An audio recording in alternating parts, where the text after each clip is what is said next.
Đây lại có đồ chơi mới để khoe với anh em rồi đây. Đây là hai chiếc lọc mà mình chuẩn bị lắp đặt cho chiếc bể thủy sinh của mình. Và nhân tiện hôm nay mình sẽ làm video này để giới thiệu với các bạn về những chiếc lọc thùng này, đồng thời là chia sẻ một số trải nghiệm, một số kinh nghiệm của mình về hệ thống lọc cho bể thủy sinh. Rất mong là các bạn sẽ ủng hộ và xem video của mình. Nhân tiện đầu tiên là mình cũng sẽ trả lời về một số câu hỏi mà nhiều bạn đặt ra liên quan đến hệ thống lọc như sau. Ví dụ như là bạn Nam Nguyễn này: anh ơi cho em hỏi phân cá thì xử lý sao ạ? Thay nước thay một nửa thì phân vẫn còn, vậy làm sao cho sạch được? Hay là dùng loại lọc nào thì được cho bể 36 cm? Ok ạ, cảm ơn bạn Nam Nguyễn đã đặt câu hỏi cho kênh. Và một bạn nữa là bạn Nhóc Thiên cũng có một câu hỏi liên quan đến vấn đề phân cá. Đó là cho mình hỏi thì phân cá nó đi đâu ạ? Lọc nằm một chỗ thì làm sao có thể hút được phân cá ở xa? Ví dụ như lọc nằm phía bên này thì phân cá nó nằm ở phía thành bể bên kia thì liệu có hút được không? Nhân tiện ở đây mình cũng sẽ trả lời câu hỏi của hai bạn. Đó là nếu mà chúng ta kỳ vọng rằng là lọc của chúng ta có thể hút được sạch sẽ phân cá trong bể thủy sinh thì mình khẳng định với các bạn luôn, đây là một điều hoàn toàn bất khả thi ạ. Bởi vì không giống những chiếc bể thông thường thì bể thủy sinh nó có rất nhiều ngóc ngách này, rồi là chúng ta xếp layout lũa đá này, rồi là trồng cây thủy sinh vào và phân cá nó sẽ đọng ở trong những khu vực đó. Thậm chí chúng ta có thể khi mà thay nước này, chúng ta đưa ống nước vào, chúng ta khoắng, chúng ta rà, chúng ta cũng không thể nào mà hút sạch sành xanh được 100% phân cá. Vậy thì phân cá ở trong bể nó có thể gây ảnh hưởng như thế nào? Thì các cái chất hữu cơ dư thừa từ phân nền này, lũa này, thức ăn thừa, phân cá hoặc là cây rụng thì nó sẽ bị phân hủy, hòa tan vào trong nước và tạo thành ammoniac. Đây là một loại chất gây nhiễm độc và làm chết cá, ô nhiễm môi trường hồ nuôi cũng như là khiến cho rêu hại bùng phát đó. Vì vậy là chúng ta cần có vi sinh có lợi phát triển trong bộ nền này hoặc là hệ thống lọc để góp phần xử lý chất thải và biến đổi chúng để giúp cho cây thủy sinh dễ hấp thụ hơn, và các cái chất thải cũng có thể dễ dàng được loại bỏ nhờ vào việc thay nước. Cái lọc thùng mà như các bạn thấy ở đây này, mà thực ra là các bạn dùng lọc thác này, lọc treo này, lọc thùng này hay là những cái hệ thống lọc ngoài thì nó đều dựa trên một cái nguyên lý rằng đây giống như là một cái nhà máy xử lý chất thải. Đấy, nó chỉ là nhà máy thôi. Và nhà máy muốn vận hành được thì phải có gì ạ? Phải có nhân công, phải có nhân lực ở bên trong. Và những cái hệ thống lọc khi mà các bạn mua ấy, bao giờ các bạn cũng phải quan tâm đến hai cái thông số quan trọng. Thứ nhất, đó là thể tích đựng vật liệu lọc của nó. Vì thể tích đựng vật liệu lọc sẽ là nơi mà chứa vật liệu lọc này, và vật liệu lọc là nơi để vi sinh nó bám vào, nó phát triển ở bên trong đó. Và vi sinh có thể được coi là những cái người công nhân để làm vệ sinh, để làm sạch nước của các bạn. Và các bạn hình dung ra những chiếc lọc thác thì thường mình không bao giờ khuyên anh em chơi, bởi vì cái phần thể tích đựng vật liệu lọc của nó quá là ít, gần như không đáng kể.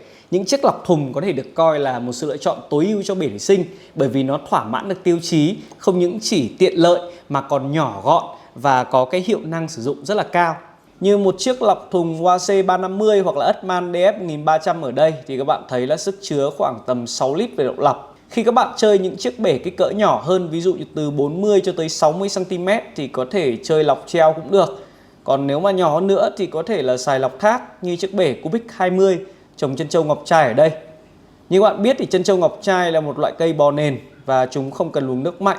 Và trong chiếc bể Cubic 20 này thì thậm chí là chân châu đã bò sát lên cả phần xả nước của lọc.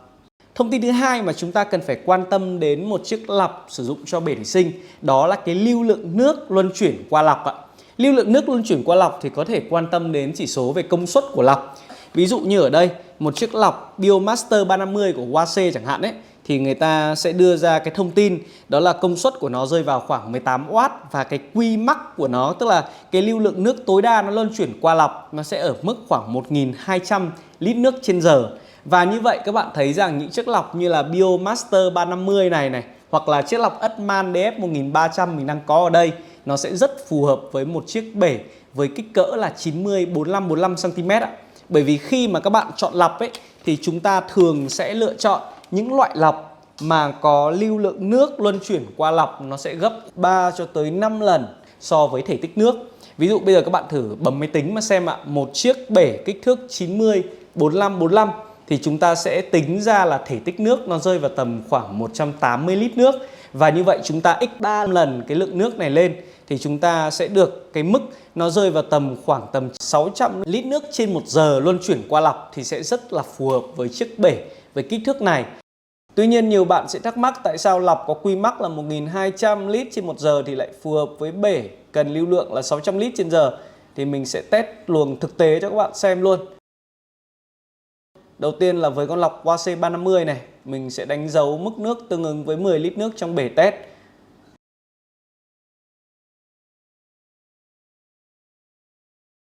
Chiều cao của cái thành bể này từ dưới mặt đất lên là 1 mét.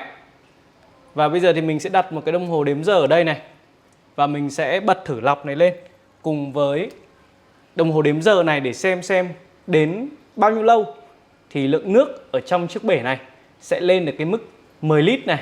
Đấy, đây là cách thử luồng nước của mình. Đấy, bây giờ mình sẽ làm thử các bạn xem nhé. Chúng ta chuẩn bị sẵn sàng nào. 3, 2, 1, bắt đầu.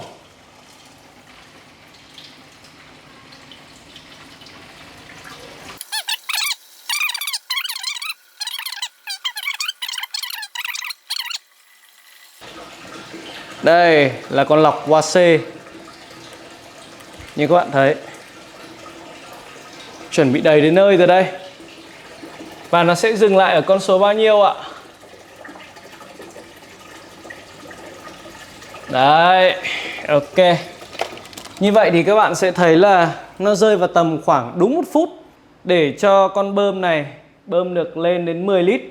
Vậy thì các bạn hình dung là 1 phút bơm được 10 lít thì chắc là trong 1 tiếng thì sẽ bơm được khoảng gấp 60 lần của 1 phút lên, tức là khoảng 600 lít nước trên 1 giờ. Và mình cũng sẽ làm test tương tự với con lọc Erdmann DF 1300. Và kết quả là bơm chạy trong vòng bao nhiêu lâu rồi các bạn thấy đấy ạ, khoảng 50 giây. Tương ứng với hơn 700 lít nước trên 1 giờ. Và test luôn cả một con lọc cũ Erdmann mình chạy từ 2016 ra kết quả cũng gần tương tự như vậy. Đúng là lọc quốc dân có khác. Vậy có thể tính được lưu lượng nước thực tế của một chiếc lọc thì sẽ tính bằng Quy mắc của lọc chia cho 2. Ngoài 2 yếu tố quan trọng mà chúng ta cần phải quan tâm, đó là vấn đề về công suất lưu lượng nước chảy qua lọc và vấn đề liên quan đến thể tích đựng vật liệu lọc, thì rõ ràng yếu tố về thiết kế này, thẩm mỹ, về yếu tố giá cả rõ ràng là điều mà chúng ta cần phải quan tâm. Nếu mà nhìn ở đây thì các bạn thấy rõ ràng con lọc WASE rất là đẹp phải không ạ? Nhưng mà nó thực sự là đắt đấy ạ. Nếu mà so với mức giá của chiếc lọc Erdmann DF 1300 có giá là khoảng 1.300.000 đến 1.350.000 đồng thì chắc hẳn các bạn sẽ té ngửa khi biết mà mức giá một chiếc lọc WASE sẽ có giá lên tới con số là khoảng 6 triệu đồng với phiên bản đính kèm cả sưởi ở đây. Vậy tại sao lại đắt thế hả các bạn? Thực ra thì nhiều người hỏi mình là thế thì nên mua lọc WASE hay nên mua lọc DF 1300 thì mình khẳng định với các bạn luôn là bạn không cần thiết phải hỏi câu hỏi này đâu ạ. Bởi vì nếu các bạn là người chơi hệ có điều kiện ấy, thì chúng ta hoàn toàn có thể sắm cho mình những chiếc lọc như thế này. Không phải là lọc nó đắt hơn gấp 5 lần, gấp 4 lần thì có nghĩa là nó lọc tốt hơn đâu ạ. Mà cái quan trọng nhất ở đây đó là các yếu tố như vấn đề về chất liệu tạo nên sản phẩm này, vấn đề về thương hiệu này, vấn đề về đảm bảo này. Lọc Erdmann thì các bạn biết đấy, nó là hàng của Trung Quốc và thậm chí nhìn những cái như là giới thiệu về sản phẩm của nó rất là đơn giản, toàn chữ tiếng Trung. Trong khi đó lọc WASE ở đây nó là sản phẩm của Đức, thiết kế tại Đức và có những cái đặc điểm phải nói là cực kỳ là khác biệt so với những sản phẩm khác. Ví dụ như là việc tích hợp hệ thống nào là lọc phụ này, cái phần pre-filter ở đây này. Rồi là chúng ta thấy là có cả sưởi có thể được gắn kèm vào bên trong lọc, rất là tiện lợi. Và phải nói là 3 in 1 chỉ trong một chiếc lọc như thế này. Thế nên là ai mà có điều kiện thì hoàn toàn là các bạn có thể chơi mà không cần phải nghĩ ngợi gì nhiều. Về chất lượng thì các bạn thấy đấy, đánh giá về cái lưu lượng nước của nó này, rồi là về độ bền của nó thì đồ của Đức thì các bạn biết rồi đó. Bây giờ chúng ta mà xài đồ của Đức thì chắc là độ bền của nó ở cái tầm trên dưới chục năm. Thế nên là chúng ta không phải lăn tăn gì cả.